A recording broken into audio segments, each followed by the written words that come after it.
Okay, let's see how the slope and intercept changes dynamically in a visual form. So this is the zeroth image we have generated. So as you can see here, it just takes a random guess on the slope and the y-intercept also.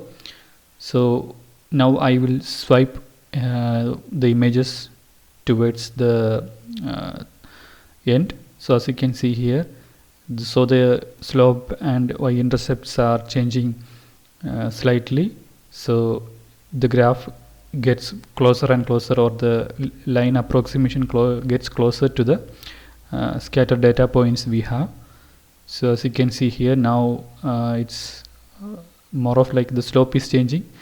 So by 600 or so iteration, our algorithm has been converged to a acceptable error level. After that, our row optimization method doesn't find or get stuck at some point, but still you can see here it's just vibrating between two states.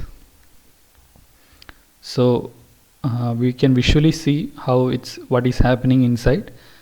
So that was the motivation for this animation content, like showing it dynamically. So it just stays there the same.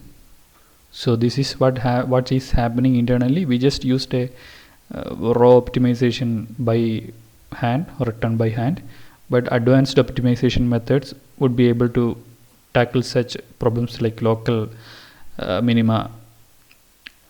So that's the visual explanation for this. Hope this is useful.